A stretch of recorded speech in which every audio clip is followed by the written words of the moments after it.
నమస్తే అండి. నేను మీ రాజశేఖర్ రెడ్డి, మన దేశం ఎడ్యుకేషనల్ సర్వీసెస్ ప్రైవేట్ లిమిటెడ్ నుండి. అయితే రీసెంట్గా మన ఆంధ్రప్రదేశ్ చీఫ్ మినిస్టర్ శ్రీ నారా చంద్రబాబు నాయుడు గారు ఒక artificial intelligence university public private partnership మోడల్లో ఎస్టాబ్లిష్ చేస్తున్నట్లు అనౌన్స్ చేశారు. నిజంగా ఇది మనమందరం గర్వించదగ్గ విషయంగా చెప్పొచ్చు. ఎందుకంటే ప్రపంచం మొత్తం ఆర్టిఫిషియల్ ఇంటెలిజెన్స్ గురించి మాట్లాడుకుంటూనే ఉంది. అలా మాట్లాడుకోవటానికి artificial intelligence health care, agriculture, movies ఒకటేంటి ప్రతి సెక్టార్లో ఒక కీ రోల్ ప్లే చేస్తుందని చెప్పొచ్చు. మనము అంటే ఇండియన్స్ సాఫ్ట్వేర్ రంగంలో ఒక ప్రామినెంట్ రోల్ ప్లే చేస్తున్నప్పటికీ ఆర్టిఫిషియల్ ఇంటెలిజెన్స్ విషయంలో వెనకబడి ఉన్నామని చెప్పొచ్చు. యుఎస్ఏ, కెనడా, ఈవెన్ చైనా లాంటి దేశాలు ఆర్టిఫిషియల్ ఇంటెలిజెన్స్లో ఎంతో అడ్వాన్స్డ్గా, ఇన్నోవేటివ్గా పోటీ పడుతున్నాయి. మరి మేక్ ఇన్ ఇండియా నినాదంతో ఎన్నో స్టార్టప్ కంపెనీస్ సిలికాన్, సెమీకండక్టర్ ఇండస్ట్రీస్తో పాటు కమ్యూనికేషన్ సెక్టార్లో డిజిటలైజేషన్ అయ్యాక మనము ముందున్నాము అనిపించినప్పటికీ ఆర్టిఫిషియల్ ఇంటెలిజెన్స్ విషయంలో వెనుకబడటం మనకే కాదు, ప్రపంచ దేశాలు కూడా షాక్లో ఉన్నాయని చెప్పొచ్చు. సరే, ఇవన్నీ పక్కకు పెడితే అసలు ఆర్టిఫిషియల్ ఇంటెలిజెన్స్ యూనివర్సిటీస్ ఇండియాలో ఎస్టాబ్లిష్ చేయడం వల్ల ఉపయోగాలు ఏంటని మీరు అనుకోవచ్చు. ఎందుకంటే సాధారణ ఇంజనీరింగ్ కాలేజెస్లో కానివ్వండి, అలానే ప్రైవేట్ అండ్ డీమ్డ్ యూనివర్సిటీస్లో already artificial intelligence course offer చేస్తున్నారు.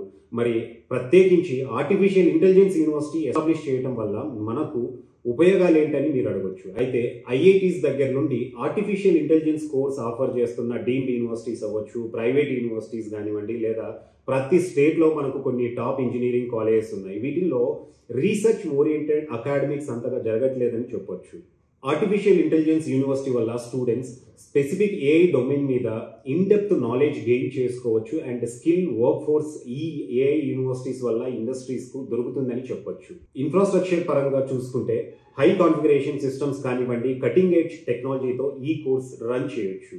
దీనివల్ల ఇంటర్న్షిప్ ఆఫర్స్ దగ్గర నుండి స్టూడెంట్స్ని రిక్రూట్ చేసుకునేందుకు ఈ యూనివర్సిటీస్ వైపు కంపెనీస్ ఆసక్తి చూపుతాయని చెప్పొచ్చు. అంతేకాక ఇన్నోవేషన్ అండ్ ఎంటర్ప్రెన్యూర్షిప్ వైపు స్టూడెంట్స్ మొగ్గు చూపడానికి ఆసక్తి చూపిస్తారు. ఎందుకంటే స్టార్టప్ ఐడియాస్ సాధారణంగానే స్టూడెంట్స్కి వచ్చినప్పటికీ రీసోర్సెస్ అండ్ ఫండింగ్ విషయంలో ప్రాక్టికల్ డిఫికల్టీస్ ఎక్కువ ఫేస్ చేసి మధ్యలోనే ఆపే వాళ్ళని ఎక్కువగా చూస్తుంటాము. ఈ ఏఐ యూనివర్సిటీస్ వల్ల స్టూడెంట్స్ మరింత కాన్ఫిడెంట్గా ఉన్న రిసోర్సెస్ యూజ్ చేసుకొని ముందుకెళ్లే అవకాశం దొరుకుతుంది.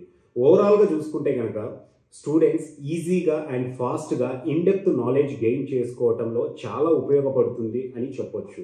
ఇదండి, ఇండియాలో మరిన్ని ఆర్టిఫిషియల్ ఇంటెలిజెన్స్ యూనివర్సిటీస్ రావాలని మనం అందరం కోరుకుందాము. ప్రస్తుతం ఉన్న యూనివర్సిటీస్లో ఆర్టిఫిషియల్ ఇంటెలిజెన్స్ కోర్స్కి బెస్ట్ యూనివర్సిటీస్ ఏవేవి ఉన్నాయో వాటి గురించి మరో వీడియోతో త్వరలో మీ ముందుకు వస్తాను. నమస్తే.